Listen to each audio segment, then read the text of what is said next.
Assalamualaikum warahmatullahi wabarakatuh. Perkenalkan nama saya Haji Pangestu dengan NRP saya 5061251006 dari Departemen Teknik Geomatika Prodi Teknik Pertambangan. Yang terhormat Bapak dosen selaku pengajar geofisika. Ini saya akan menjelaskan chapter 1 yaitu yang berjudul memperkenalkan geologi, dasar-dasar lempeng, tektonik, dan lainnya. Untuk aspek-aspek alami bumi, misalnya bagaimana gunung menggunakan metode ilmiah untuk menjelaskan alam. Geologi terekam pada beberapa batuan dan tidak pada batuan lainnya. Bab ini menjelaskan secara singkat bagaimana dan mengapa permukaan interior bumi terus berubah. Bab ini menghubungkan perubahan tersebut dengan topik-topik geologi utama tentang interaksi atmosfer, air, dan batuan. Teori lempeng, tektonik modern, dan waktu geologi. Konsep-konsep ini membutuhkan kerangka kerja untuk keseluruhan buku ini memahami gambaran besar. Yang disajikan di sini akan membantu Anda memahami bab-bab selanjutnya. Siapa yang butuh geologi? Geologi adalah studi ilmiah tentang bumi, bermanfaat bagi Anda dan semua orang di planet ini. Pakaian yang Anda kenakan, radio yang Anda dengarkan, makanan yang Anda makan, dan mobil yang Anda kendari ada karena apa yang Anda lakukan pada geologi telah menemukan tentang bumi. Bumi juga bisa menjadi pembunuh Anda, mungkin selamat dari gempa bumi, banjir, atau lainnya.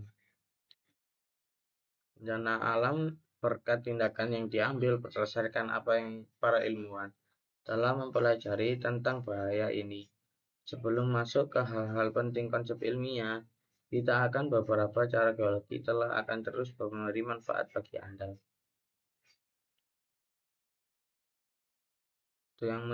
Untuk yang pertama, menyediakan hal yang kita butuhkan.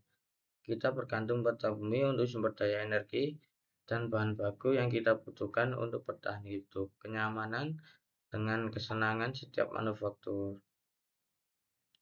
Objek yang dibuat bergantung pada sumber daya bumi, bahkan pensil. Pada gambar 1.1, sumber daya bumi yang dibutuhkan untuk membuat pensil kayu. Bumi yang telah bekerja selama miliaran tahun telah melokasi material ke dalam konsentrasi yang ditambang untuk dimanfaatkan oleh manusia. Untuk yang kedua, melindungi lingkungan. Tuntutan kita akan lebih banyak energi dan logam di masa lalu telah mendorong kita untuk mengekstraknya tanpa mempertimbangkan dampaknya terhadap keseimbangan alam di bumi dan dengan demikian terhadap kita, penghuni bumi. Permasalahan yang berkait dengan minyak bumi menggambarkan hal ini. Perusahaan minyak memperkerjakan ahli geologi untuk ladang minyak baru, sementara masyarakat dan pemerintah bergantung pada ahli geologi lain untuk menilai potensi dampak lingkungan dari pengambilan minyak bumi dari tanah. Pengangkutan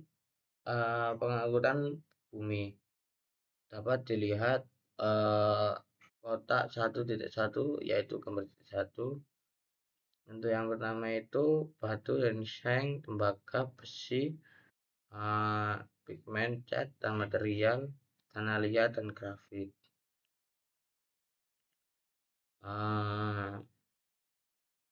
Dan sebagian besar negara industri lainnya sekarang sangat bergantung pada minyak impor. Ketika harga bahan bakar melonjak, orang-orang yang tidak menyadari bahwa minyak bumi adalah sumber daya yang tidak terbarukan menjadi marah dan cepat menyerangkan perusahaan minyak, politisi, dan negara-negara penghasil minyak. Perang Teluk tahun 1900 dan 2003 setidaknya sebagian diperjuangkan karena kebutuhan minyak bumi negara-negara industri.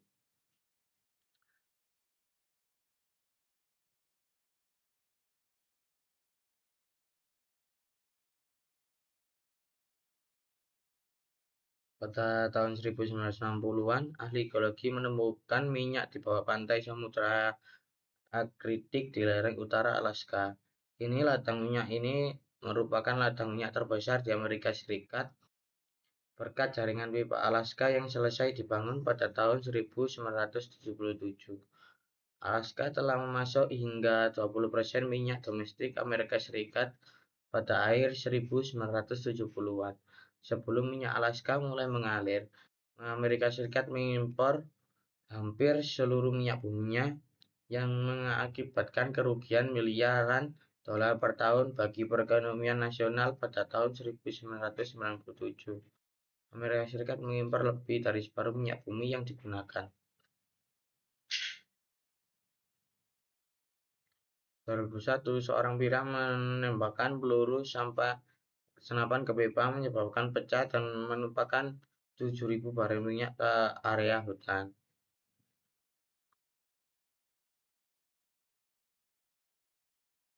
Dan di awal tahun 2000-an, ketika Amerika Serikat kembali menghadapi krisis energi, salah satu solusi yang diusulkan adalah mengizinkan eksploitasi minyak di suaka margasatwa Arktik Nasional di lereng utara Alaska. Ketika di tahap awal, penetapan ini bersifat egois atau eminensial daripada ilmiah. Di suatu sisi ekstrim, terdapat mereka yang merasa bahwa setiap ladang minyak potensi signifikan harus dikembangkan tanpa mempertimbangkan kerusakan lingkungan.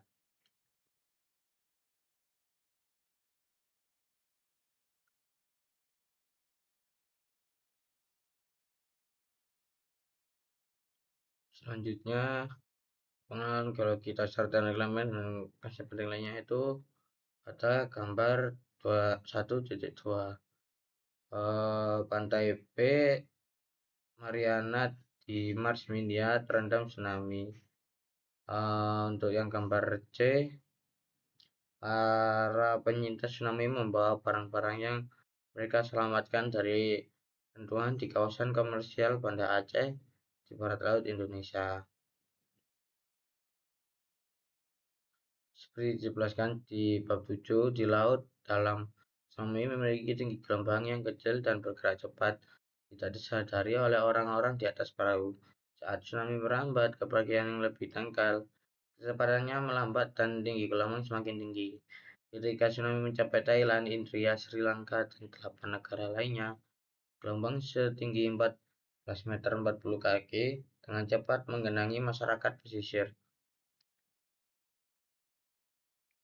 Negara-negara di lingkar Pasifik tempat tsunami umum terjadi memiliki sistem peringatan canggih yang memperingatkan semua wilayah pesisir setelah gempa bumi laut terjadi dan tsunami kemungkinan besar terjadi. Misalnya jika gempa bumi menghasilkan tsunami di Alaska atau Chili, dibutuhkan waktu berjam-jam untuk mencapai Hawaii.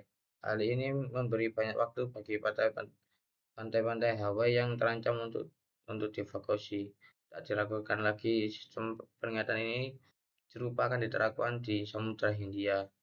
Namun, bahkan tanpa sistem peringatan, sistem sungguh mengatakan bahwa di era komunikasi di dunia yang serba cepat ini, jumlah korban jiwa begitu tinggi, sementara pesisir Indonesia sedang dilanda bencana.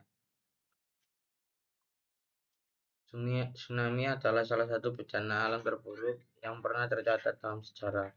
Yang membuatnya benar-benar luar biasa adalah kematian dan kehancuran di begitu banyak negara di wilayah bumi yang begitu luas. Mungkinkah jumlah korban jiwa dikurangi melalui pengetahuan geologi?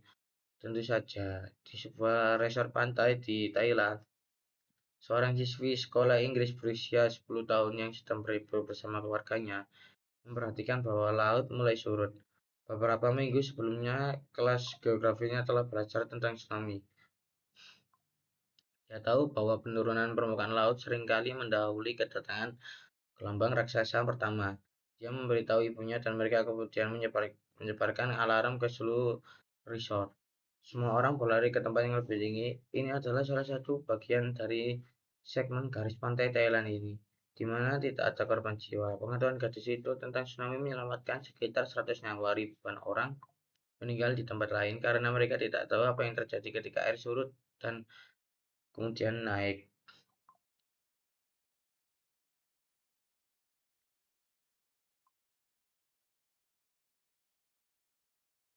Pada kota 1.2 itu terdapat contoh letusan Gunung Pinatubo pada tahun 1991, merupakan letusan gunung berapi terbesar kedua di abad ke-20. Dan gambar 1.3 itu menjelaskan para ahli geologi berhasil memprediksi letusan klimaks tepat waktu bagi penjabat Filipina untuk mengevakuasi penduduk di sekitar gunung. Puluhan ribu jiwa terselamatkan dan aliran piroklastik dan semburan lumpur. Dan dilihat dari gambar 1.3 ini, letusan dahsyat Gunung Pinatubo pada 15 Juni 1991 terlihat dari pangkalan Angkatan Udara Clark, Filipina. Foto ini diambil oleh Robert Lopatin, Angkatan Udara US. Dan yang selanjutnya, memahami lingkungan sekitar. Keinginan untuk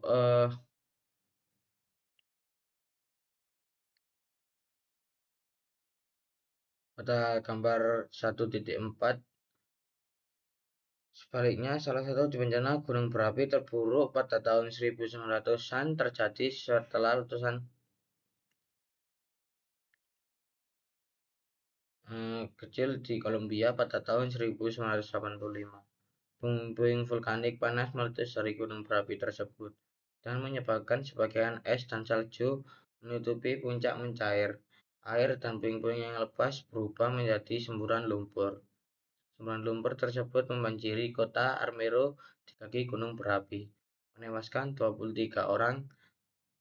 eh, dengan contoh tsunami itu pada gambar 1.4. Untuk yang selanjutnya, memahami lingkungan sekitar kita. Keinginan untuk memahami dunia di sekitar kita merupakan sifat unik manusia. Sebagian besar dari kita mendapatkan kepuasan dari memahami sejarah, budaya dan keluarga kita. Bagaimana pemerintah bekerja atau tidak bekerja, musik dari seni membantu menghubungkan perasaan kita dengan apa yang telah kita temukan dalam hidup. Ilmu pengetahuan alam melibatkan pemahaman alam semesta, fisik dan biologis tempat kita hidup. Sebagian besar ilmuwan mendapatkan kepuasan yang besar dari pekerjaan mereka karena selain memperoleh pengetahuan yang lebih luas dari apa yang telah ditemukan oleh para ilmuwan sebelumnya, mereka dapat menemukan kebenaran baru tentang dunia di sekitar mereka. Bahkan setelah mengikuti kursus geologi dasar, Anda dapat menggunakan apa yang Anda pelajari untuk menjelaskan dan mampu sebagian besar.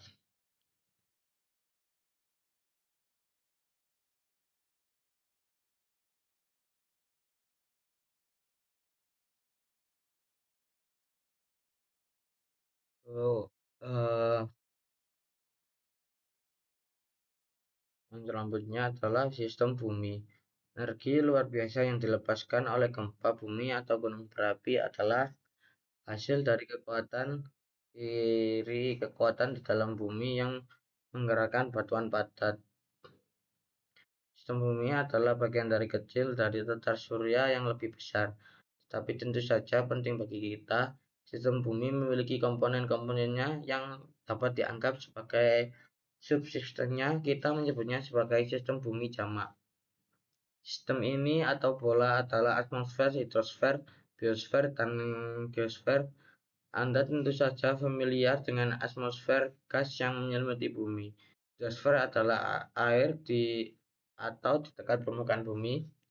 Hidrosfer meliputi lautan, sungai, danau, dan gletser di dunia. Bumi ini di antara planet-planet karena 2/3 permukaannya ditutupi oleh lautan.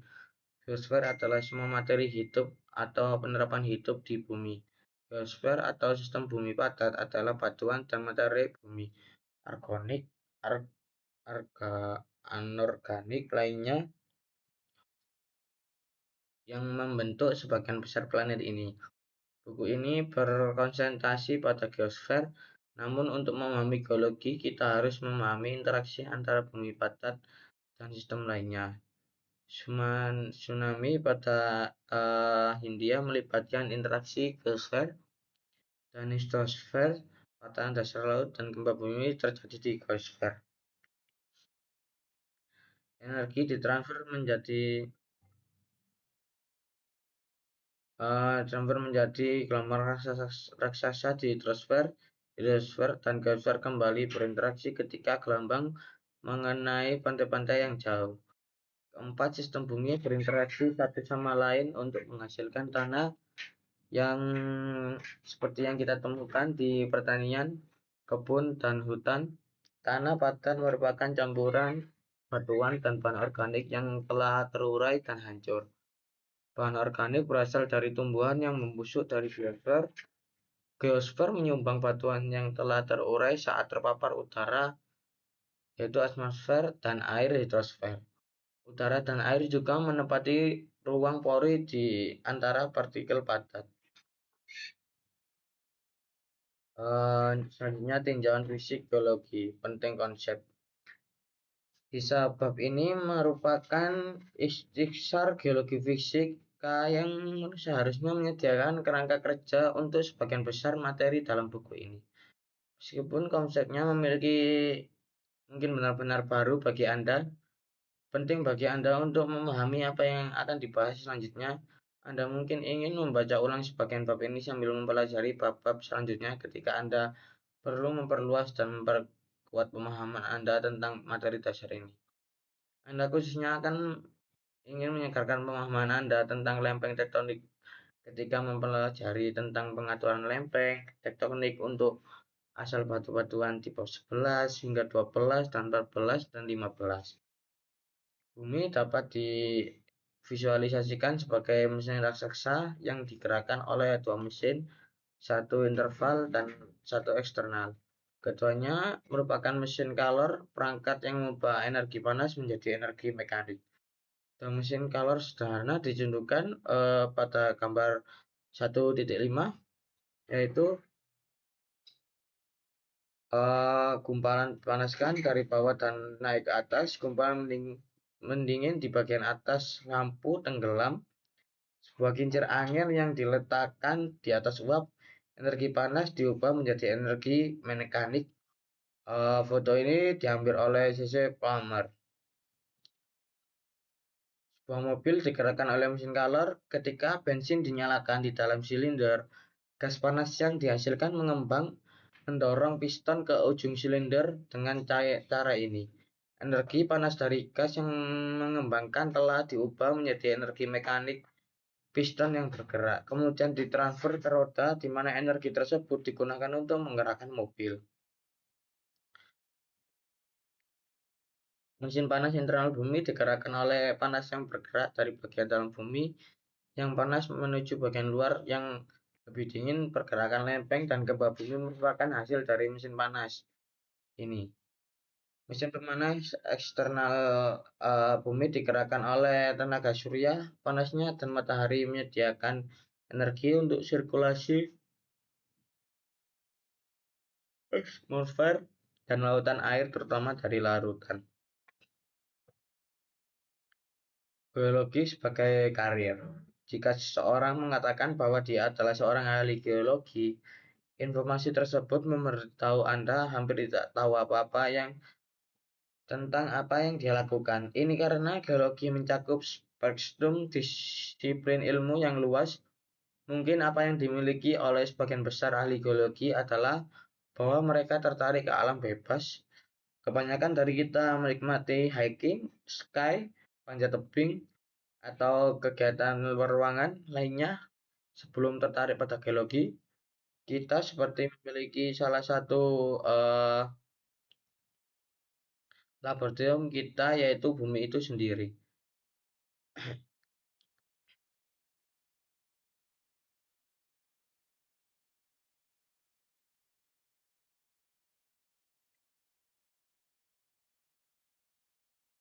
Geologi adalah kumpulan disiplin ilmu ketika seorang memutuskan untuk menjadi seorang ahli geologi, seorang harus memiliki salah satu disiplin ilmu tersebut. Pilihannya sangat luas, beberapa di antaranya menguntungkan secara finansial, yang lain mungkin kurang begitu, tetapi mungkin lebih memuaskan. Berikut ini adalah beberapa bidang tempat para ahli geologi bekerja. Ahli geologi memperminyakan bekerja untuk mencoba menentukan di mana eh, ladang minyak yang ada dapat diperluas atau di mana ladang minyak baru mungkin ada. Seorang ahli geologi memperminyakan dapat menghasilkan lebih dari 90.000 US per tahun dengan bekerja pada platform pengeboran yang digerakkan oleh gelombang di Laut Utara di lepas pantai.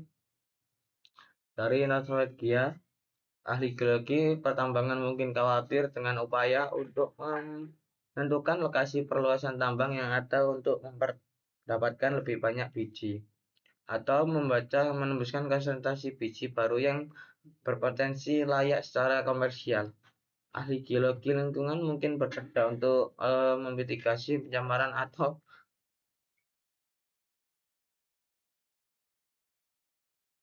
ahli geologi teknik menentukan apakah batuan atau tanah pada struktur mana, bendungan, jembatan, gedung yang dibangun dapat aman mendukung struktur tersebut. Ahli paleontologi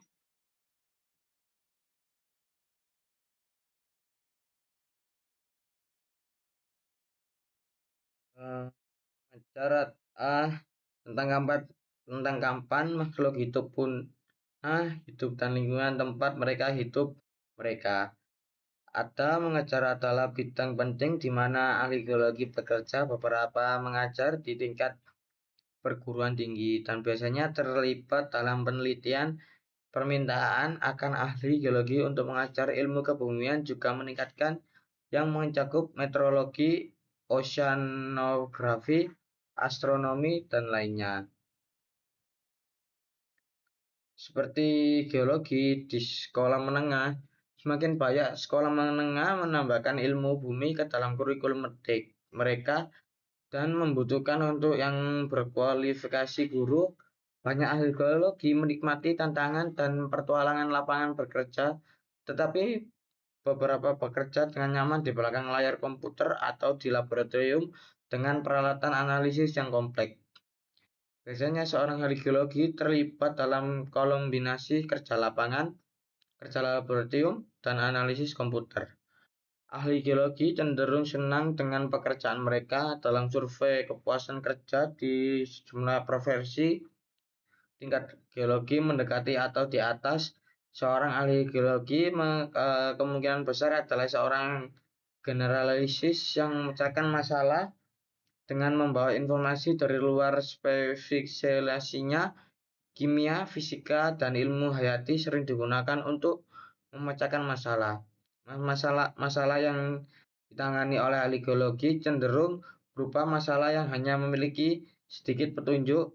Jadi ahli geologi bekerja untuk detektif untuk menyatukan data yang tersedia untuk membentuk solusi yang masuk akal. Faktanya beberapa ahli geologi bekerja untuk memecahkan kejahatan. Geologi forensik adalah cabang geologi yang dikhususkan untuk investigasi kriminal. Tidak semua orang yang mengambil jurusan geologi menjadi profesional ahli geologi. Dokter, pengacara, dan pembisnis yang mengambil jurusan geologi merasa bahwa perhatian tentang bagaimana ahli geologi memecahkan masalah telah menguntungkan karir mereka.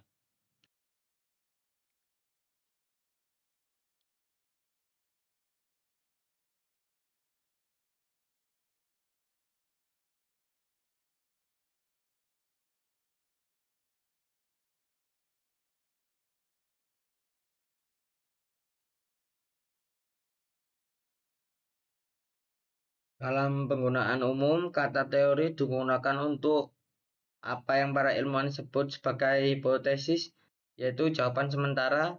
Teori lempeng tektonik sama pentingnya bagi geologi, seperti teori relativitas bagi geologi. Fisika, teori atom ke kimia, atau evolusi ke biologi. Teori tektonik lempeng yang saat ini diterima oleh hampir semua ahli geologi adalah teori pemersatu yang menjelaskan banyak hal fenomena geologi yang tampaknya tidak berhubungan dengan fenomena berbeda yang dijelaskan oleh lempeng tektonik adalah di mana dan mengapa kita mengalami gempa bumi, gunung berapi, sabuk gunung, dan gunung berapi yang dalam, palung samudra, dan pegunungan tengah samudra.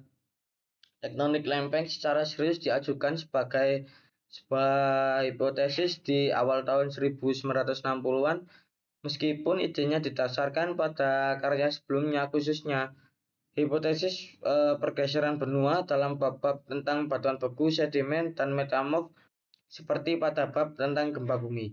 Kita akan memperluas apa yang Anda pelajari tentang teori di sini untuk menjelaskan asal-usul beberapa batuan dan mengapa gunung berapi dan gempa bumi terjadi. Bab 4 dikhususkan untuk lempeng tektonik dan akan menunjukkan apa yang Anda pelajari di banyak bab sebelumnya saling terkait dan dijelaskan oleh teori tektonik lempeng. Tektonik lempeng menganggap listosfer terpecah menjadi lempeng yang sedang bergerak. Contohnya pada gambar 1.8, lempeng-lempeng yang sedang bergerak seperti bagian cangkang telur rebus yang retak bergerak relatif satu sama lain sepanjang batas lempeng yang meluncur atmosfer yang mendasarinya.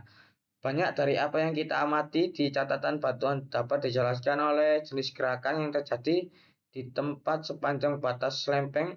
Batas lempeng diklasifikasikan menjadi 3 jenis berdasarkan jenis gerakan yang terjadi antara lempeng-lempeng yang berdekatan. Hal ini dirangkum pada tabel 1.1. Batas yang berbeda. Jenis batas lempeng pertama yaitu batas divergen, melibatkan dua lempeng yang bergerak saling menjauh. Paling divergen batasnya bertepatan dengan puncak yang gunung bawah laut. Pegunungan yang disebut pegunungan tengah samudra pada gambar 1.8, pegunungan tengah Atlantik. Pegunungan adalah contoh klasik yang berkembang dengan baik. Pergerakan di sepanjang pegunungan tengah samudra menyebabkan gempa bumi kecil hingga sedang, meskipun sebagian besar batas divergen yang saat ini adalah terletak di dalam lempeng samudra. Batas divergen biasanya dimulai di dalam sebuah benua. Ini dimulai ketika pemecahan atau keretakan di benua disebabkan oleh gaya ekseksional pegangan di dalam benua atau oleh naiknya atmosfer panas dari material di bawahnya. Gambar 19A, bagaimanapun lempeng benua akan terpisah dan menipis. Awalnya sebuah lembah sempit terbentuk retakan meluas ke dalam dapur magma. Magma batu cair mengalir ke dalam celah-celah dan mungkin meletus ke dasar retakan dengan pemisahan yang terus berkelanjut. Lembah semakin dalam kerak di bawah lembah tenggelam dan dasar laut yang sempit terbentuk pada gambar 1.9b. Dasar laut baru terbentuk dari pendataan magma di celah-celah dan letusan di dasar laut. Batuan yang terbentuk ketika magma membeku adalah batuan beku. Batuan beku yang membeku di dasar laut dan di retakan tersebut menjadi kerak samudra. Ketika kedua sisi benua yang terbelah terus bergerak menjauh, retakan baru terbentuk, magma mengisinya dan lebih banyak kerak samudra terbentuk. Cekungan samudra melebar, zona tempat kerak batu baru terbentuk tetap relatif tinggi. Ini adalah pegunungan tengah samudra yang akan tetap menjadi batas divergen karena benua terus menjauh dan cekungan samudra melebar pada gambar 1.9c. Pegunungan tengah lebih tinggi dibandingkan dasar samudra dalam gambar 1.9c. Karena batuan di punggungan lebih panas dan sedikit lebih panas, lembar retakan dibatasi oleh retakan tensional membentang di sepanjang puncak gunung punggungan. Magma di ruang di bawah punggungan yang retakannya masuk ke dalam celah berasal dari pencairan sebagian asthenosfer di bawahnya.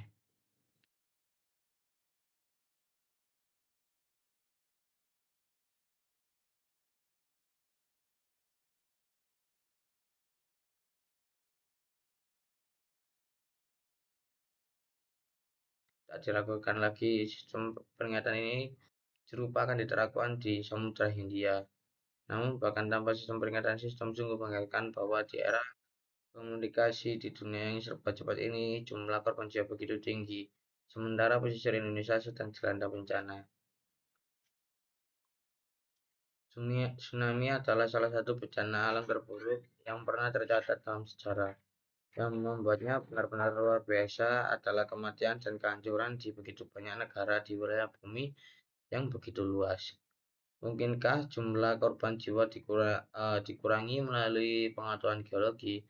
Tentu saja. Di sebuah resort pantai di Thailand, seorang siswi sekolah Inggris berusia 10 tahun yang sedang berlibur bersama keluarganya memperhatikan bahwa laut mulai surut.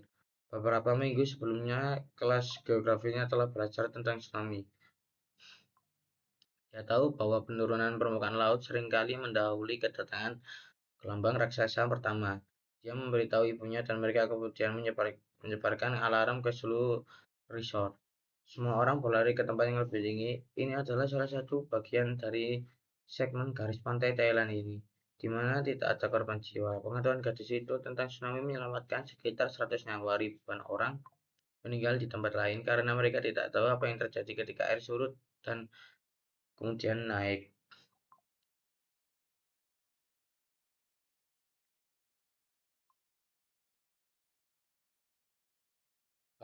Pada kota 1.2 itu terdapat contoh letusan Gunung Pinatubo pada tahun 1991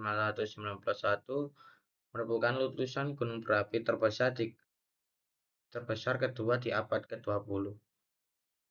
Dan gambar 1.3 itu menjelaskan para ahli geologi berhasil memprediksi letusan klimaks tepat waktu bagi penjabat Filipina untuk mengevakuasi penduduk di sekitar gunung. Puluhan ribu jiwa terselamatkan dan aliran piroklastik dan semburan lumpur. Dan dilihat dari gambar 1.3 ini, letusan dahsyat Gunung Pinatubo pada 15 Juni 1991 terlihat dari pangkalan Angkatan Udara Clark, Filipina. Foto ini diambil oleh Robert Lopatin, Angkatan Udara US. Dan yang selanjutnya memahami lingkungan sekitar. Keinginan untuk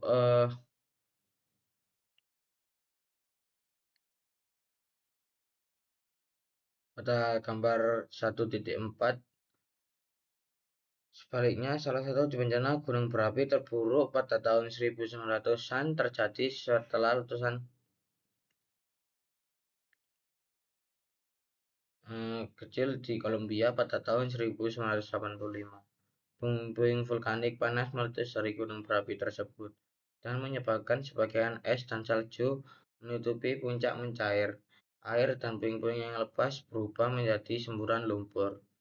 Semburan lumpur tersebut membanjiri kota Armero di kaki gunung berapi, menewaskan 23 orang. eh, dengan contoh tsunami itu pada gambar 1.4. Untuk yang selanjutnya, memahami lingkungan sekitar kita. Keinginan untuk memahami dunia di sekitar kita merupakan sifat unik manusia. Sebagian besar dari kita mendapatkan kepuasan dari memahami sejarah, budaya, dan keluarga kita. Bagaimana pemerintah bekerja atau tidak bekerja, musik dari seni membantu menghubungkan perasaan kita dengan apa yang telah kita temukan dalam hidup. Ilmu pengetahuan alam melibatkan pemahaman alam semesta, fisik dan biologis tempat kita hidup. Sebagian besar ilmuwan mendapatkan kepuasan yang besar dari pekerjaan mereka karena selain memperoleh pengetahuan yang lebih luas dari apa yang telah ditemukan oleh para ilmuwan sebelumnya, mereka dapat menemukan kebenaran baru tentang dunia di sekitar mereka. Bahkan setelah mengikuti kursus geologi dasar, Anda dapat menggunakan apa yang Anda pelajari untuk menjelaskan dan mampu sebagian besar.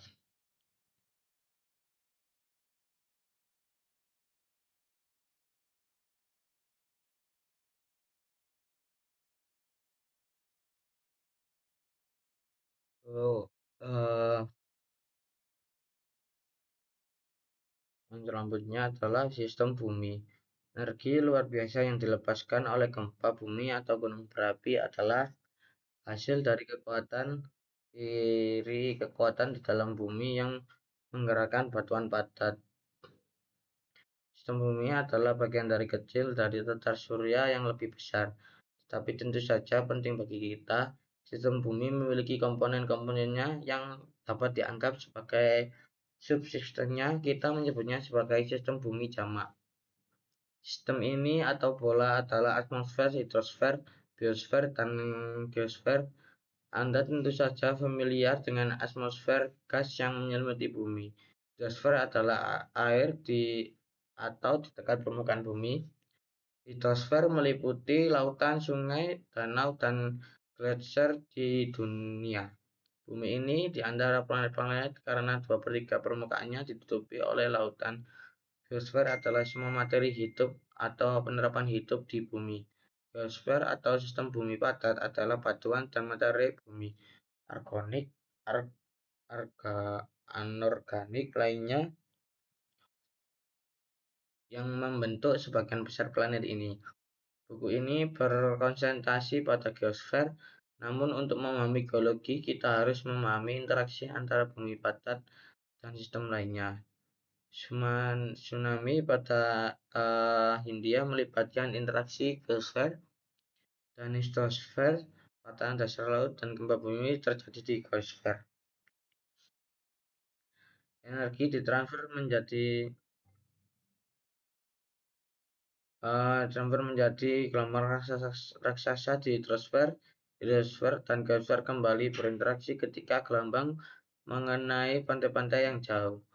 Keempat, sistem bumi berinteraksi satu sama lain untuk menghasilkan tanah yang seperti yang kita temukan di pertanian, kebun, dan hutan. Tanah padat merupakan campuran batuan dan bahan organik yang telah terurai dan hancur. Bahan organik berasal dari tumbuhan yang membusuk dari biosfer.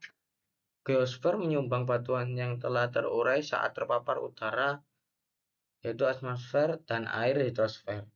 Udara dan air juga menempati ruang pori di antara partikel padat. Selanjutnya tinjauan fisik geologi, penting konsep. Kisah bab ini merupakan istiksar geologi fisika yang seharusnya menyediakan kerangka kerja untuk sebagian besar materi dalam buku ini. Meskipun konsepnya mungkin benar-benar baru bagi Anda, penting bagi Anda untuk memahami apa yang akan dibahas selanjutnya. Anda mungkin ingin membaca ulang sebagian bab ini sambil mempelajari bab-bab selanjutnya ketika Anda perlu memperluas dan memperkuat pemahaman Anda tentang materi dasar ini. Anda khususnya akan ingin menyegarkan pemahaman Anda tentang lempeng tektonik ketika mempelajari tentang pengaturan lempeng tektonik untuk asal batu-batuan tipe 11 hingga 12 dan 14 dan 15. Bumi dapat divisualisasikan sebagai mesin raksasa yang digerakkan oleh dua mesin, satu internal dan satu eksternal. Keduanya merupakan mesin kalor, perangkat yang mengubah energi panas menjadi energi mekanik. Dan mesin kalor sederhana ditunjukkan pada gambar 1.5, yaitu gumpalan dipanaskan dari bawah dan naik ke atas. Gumpalan mendingin di bagian atas lampu tenggelam. Sebuah kincir angin yang diletakkan di atas uap. Energi panas diubah menjadi energi mekanik. Foto ini diambil oleh C.C. Palmer. Sebuah mobil digerakkan oleh mesin kalor ketika bensin dinyalakan di dalam silinder. Gas panas yang dihasilkan mengembang mendorong piston ke ujung silinder dengan cara ini. Energi panas dari gas yang mengembangkan telah diubah menjadi energi mekanik piston yang bergerak, kemudian ditransfer ke roda di mana energi tersebut digunakan untuk menggerakkan mobil. Mesin panas internal bumi digerakkan oleh panas yang bergerak dari bagian dalam bumi yang panas menuju bagian luar yang lebih dingin. Pergerakan lempeng dan gempa bumi merupakan hasil dari mesin panas ini. Mesin pemanas eksternal bumi digerakkan oleh tenaga surya, panasnya, dan matahari menyediakan energi untuk sirkulasi atmosfer dan lautan air, terutama dari larutan. Geologi sebagai karir. Jika seseorang mengatakan bahwa dia adalah seorang ahli geologi, informasi tersebut memberitahu Anda hampir tidak tahu apa-apa tentang apa yang dia lakukan. Ini karena geologi mencakup spektrum disiplin ilmu yang luas. Mungkin apa yang dimiliki oleh sebagian besar ahli geologi adalah bahwa mereka tertarik ke alam bebas. Kebanyakan dari kita menikmati hiking, sky, panjat tebing, atau kegiatan luar ruangan lainnya. Sebelum tertarik pada geologi, kita seperti memiliki salah satu laboratorium kita, yaitu bumi itu sendiri.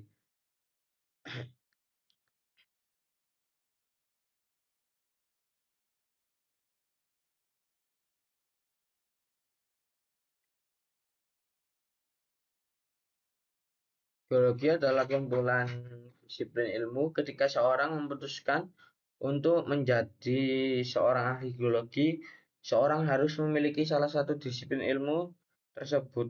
Pilihannya sangat luas. Beberapa di antaranya menguntungkan secara finansial, yang lain mungkin kurang begitu.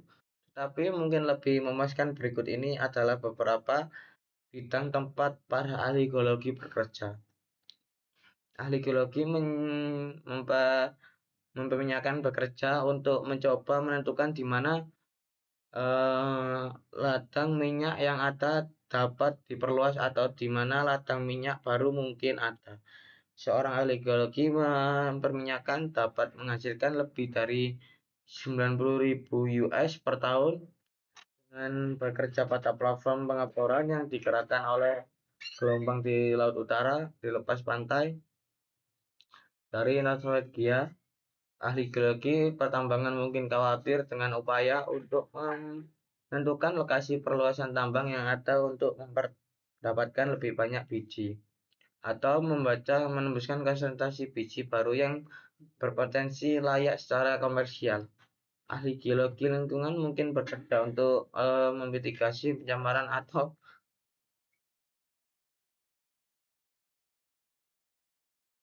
ahli geologi teknik menentukan apakah batuan atau tanah pada struktur mana bendungan, jembatan, gedung yang dibangun dapat aman mendukung struktur tersebut. Ahli pantenologi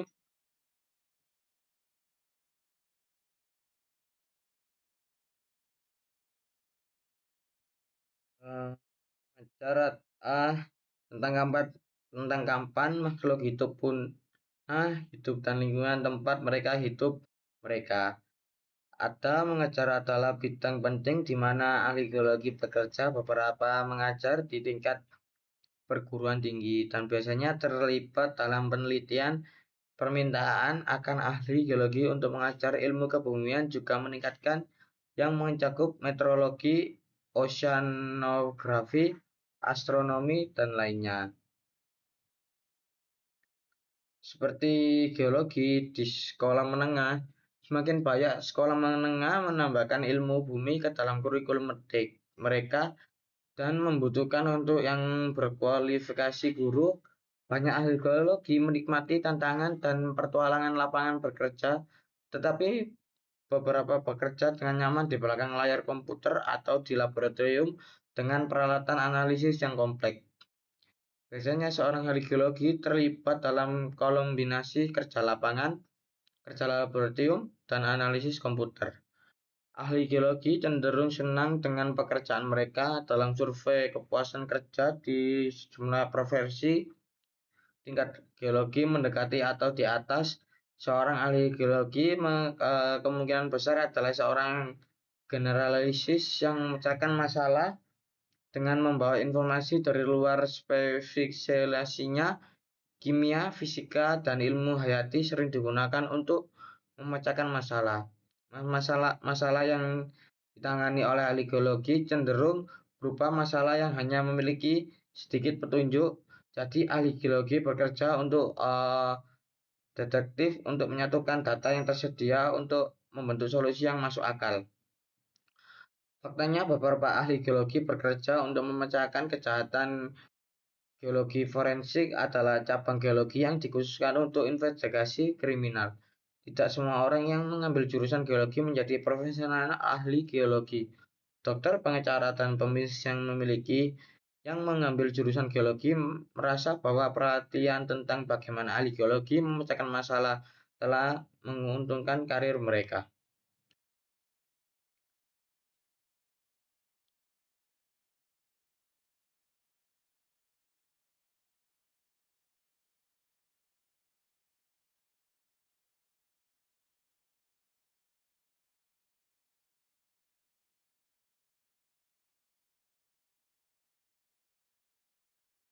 Dalam penggunaan umum, kata teori digunakan untuk apa yang para ilmuwan sebut sebagai hipotesis, yaitu jawaban sementara.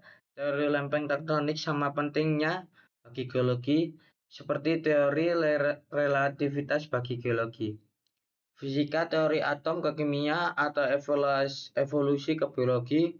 Teori tektonik lempeng yang saat ini diterima oleh hampir semua ahli geologi adalah teori pemersatu yang menjelaskan banyak hal. Fenomena geologi yang tampaknya tidak berhubungan dengan fenomena berbeda yang dijelaskan oleh lempeng tektonik adalah di mana dan mengapa kita mengalami gempa bumi, gunung berapi, sabuk gunung, dan gunung berapi yang dalam, palung samudra, dan pegunungan tengah samudra. Tektonik lempeng secara serius diajukan sebagai sebuah hipotesis di awal tahun 1960-an. Meskipun idenya didasarkan pada karya sebelumnya, khususnya hipotesis pergeseran benua dalam bab-bab tentang batuan beku, sedimen, dan metamorf, seperti pada bab tentang gempa bumi. Kita akan memperluas apa yang Anda pelajari tentang teori di sini untuk menjelaskan asal-usul beberapa batuan dan mengapa gunung berapi dan gempa bumi terjadi. Bab 4 dikhususkan untuk lempeng tektonik dan akan menunjukkan apa yang Anda pelajari di banyak bab sebelumnya saling terkait dan dijelaskan oleh teori tektonik lempeng. Tektonik lempeng menganggap listosfer terpecah menjadi lempeng yang sedang bergerak. Contohnya pada gambar 1.8, lempeng-lempeng yang sedang bergerak seperti bagian cangkang telur rebus yang retak bergerak relatif satu sama lain sepanjang batas lempeng yang meluncur atmosfer yang mendasarinya. Banyak dari apa yang kita amati di catatan batuan dapat dijelaskan oleh jenis gerakan yang terjadi di tempat sepanjang batas lempeng. Batas lempeng diklasifikasikan menjadi 3 jenis berdasarkan jenis gerakan yang terjadi antara lempeng-lempeng yang berdekatan. Hal ini dirangkum pada tabel 1.1. Batas yang berbeda. Jenis batas lempeng pertama yaitu batas divergen, melibatkan dua lempeng yang bergerak saling menjauh. Paling divergen batasnya bertepatan dengan puncak yang gunung bawah laut. Pegunungan yang disebut pegunungan tengah samudra pada gambar 1.8, pegunungan tengah Atlantik. Pegunungan adalah contoh klasik yang berkembang dengan baik. Pergerakan di sepanjang pegunungan tengah samudra menyebabkan gempa bumi kecil hingga sedang, meskipun sebagian besar batas divergen yang saat ini adalah terletak di dalam lempeng samudra.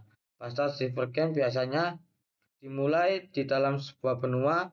Ini dimulai ketika pemecahan atau keretakan di benua disebabkan oleh gaya Eksesional pegangan di dalam benua atau oleh naiknya atmosfer panas dari material di bawahnya. Gambar 19A, bagaimanapun lempeng benua akan terpisah dan menipis. Awalnya sebuah lembah sempit terbentuk beratan meluas ke dalam dapur magma.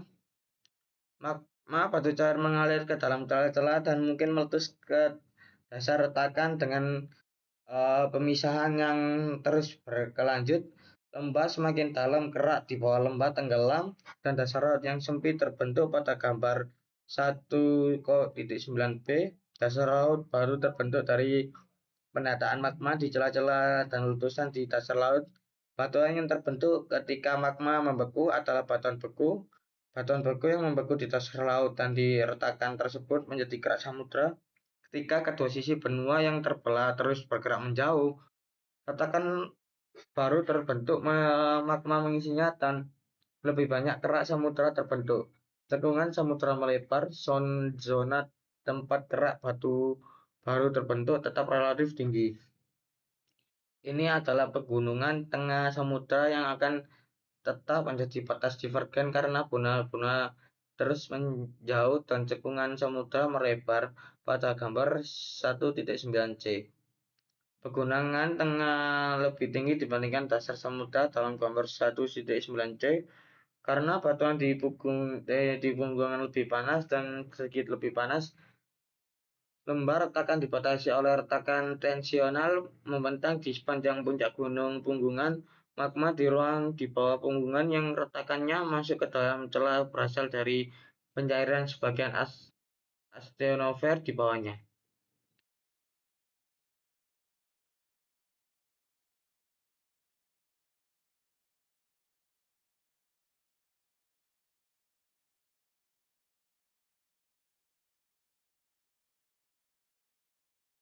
Konvergasi benua-benua. Jika kedua lempeng yang bertemu adalah lempeng benua, maka akan terjadi perbedaan proses deformasi geologi terjadi di batas lempeng. Litosfer benua jauh lebih padat dari mana mantel di bawahnya, dan oleh karena itu tidak ada lempeng substitusi. Sifat apung benua litosfer menyebabkan dua benua saling bertabrakan. Pelat akan melengkung dan berubah bentuk dengan signifikan. Pengangkatan dan penebalan vertikal setelah rata-rata pemerdekaan. Contoh spiritual dari tabrakan antar benua adalah pegunungan Himalaya. Sabuk puncak tertinggi terletak di sini, dan mereka terus tumbuh tinggi karena terus-menerus terjadi tabrakan antara benua India dengan lempeng benua Eurasia. Konvensi antar benua didahului oleh konvergasi samudra benua, gambar 1.12. Sebuah cekungan samudra di antara dua benua menutup karena litosfer samudra tersubduksi ke bawah salah satu benua ketika benua bertabrakan. Yang satu terjepit di bawah yang lain. India bertabrakan dengan Asia sekitar 40 juta tahun yang lalu. Namun kekuatan yang mendorong mereka bersama masih ada. Efek batuan terus mengalami deformasi dan terdesak di pegunungan yang lebih tinggi. Yang selanjutnya adalah mengubah batasan.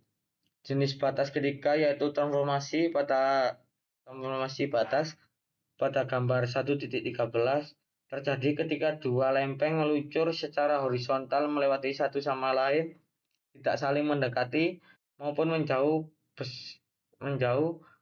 Sesar San Andreas di California dan Sesar Alpen di Selandia Baru ada dua contoh batasan jenis ini. Gempa bumi yang dihasilkan dari gerakan sepanjang patahan transformasi bervariasi, ukurannya tergantung pada apakah pertahanan tersebut memotong samudra atau kerak benua, dan panjangnya. Sesar transformasi San Andreas telah menimbulkan gempa bumi besar, namun lebih banyak transformasi yang banyak dan jauh lebih pendek. Patahan dalam cekungan samudra yang menghasilkan banyak gempa bumi yang lebih kecil. Pentingnya kesalahan transformasi pertama kali ditemukan di cekungan samudra. Di sini mereka terjadi sebagai fraktur yang tegak lurus terhadap mengimbangi pegunungan tengah samudra pada gambar 1.8.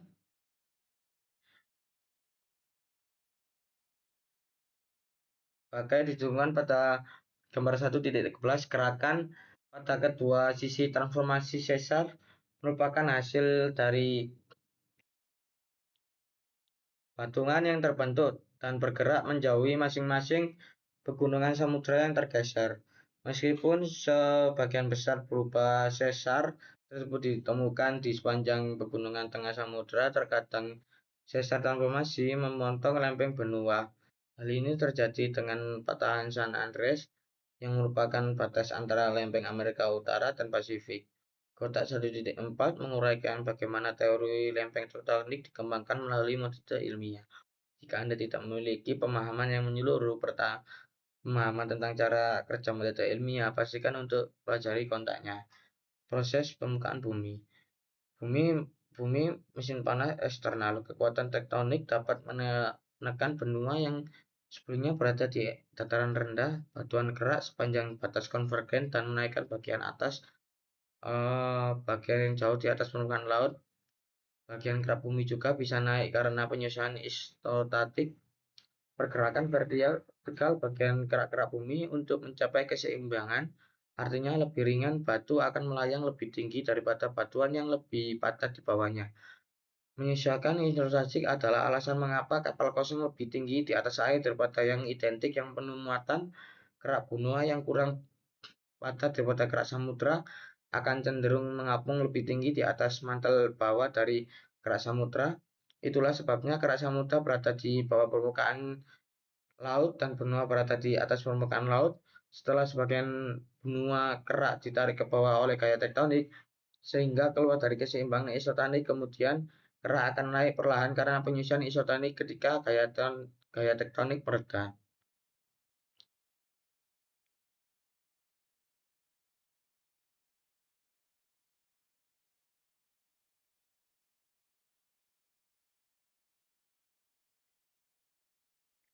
Untuk yang selanjutnya, tektonik lempeng dan metode ilmiah.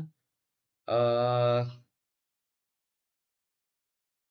Banyak ilmuwan dapat memahami televisi dan laporan surat kabar dan strip komik sekali, seperti yang ada di kotak gambar 1 yang memasukkan lempeng tektonik dalam laporan gempa bumi dan gunung berapi. Deskripsi kita tentang lempeng tektonik menyiratkan sedikit keraguan tentang keberatan proses tersebut. Teori lempeng tektonik telah diterima dan diverifikasi secara ilmiah oleh para ahli geologi.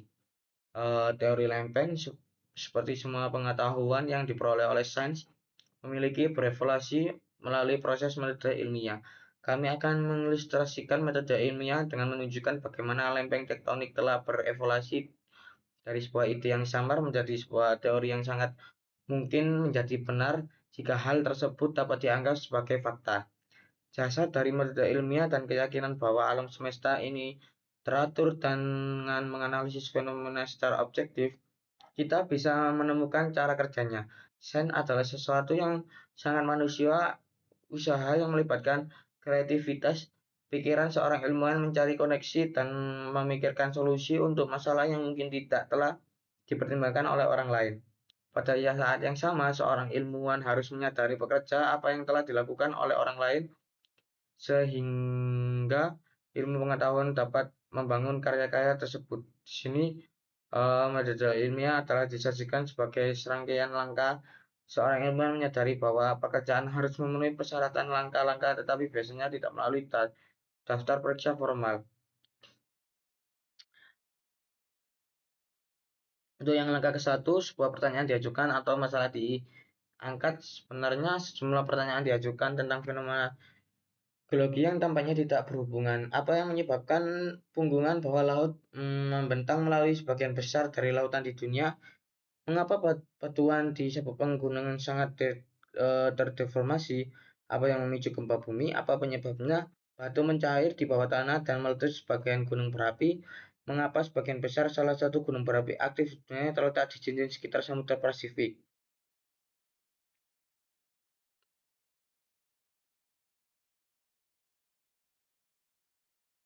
Untuk yang selanjutnya, waktu geologi. Kita telah membahas besarnya waktu yang dibutuhkan untuk proses geologis sebagai manusia. Kita berpikir dalam satuan waktu yang berkaitan dengan pengalaman pribadi, detik, jam, tahun, seumur hidup manusia, menerangkan sejarah kuno yang melibatkan 1000 atau 2000 tahun, sungguh menantang imajinasi kita.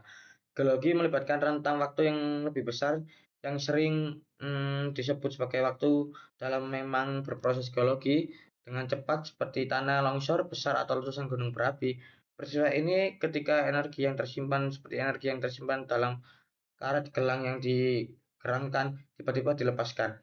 Namun sebagian besar proses geologi berlangsung lambat namun tanpa henti, menyebabkan kecepatan kerja mesin panas kecil kemungkinan sebuah bukit akan berubah bentuk atau ketinggiannya secara nyata selama hidup Anda kecuali melalui aktivitas manusia.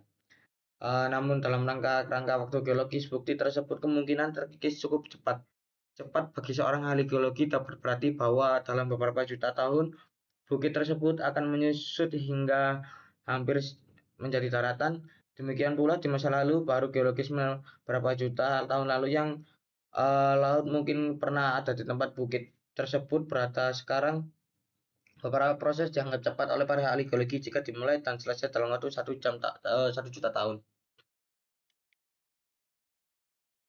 Lalu pergerakan lempeng relatif cepat jika magma baru meletus dan membeku di sepanjang pegunungan tentang samudra. Kita dapat dengan mudah menghitung beberapa lama waktu yang dibutuhkan batuan beku tersebut untuk bergerak sejauh 1000 km dan dari pusat penyebarannya dengan laju 1 cm per tahun dibutuhkan 100 juta tahun bagi bagian kerak yang sedang berbentuk menempuh jarak 1000 km tersebut.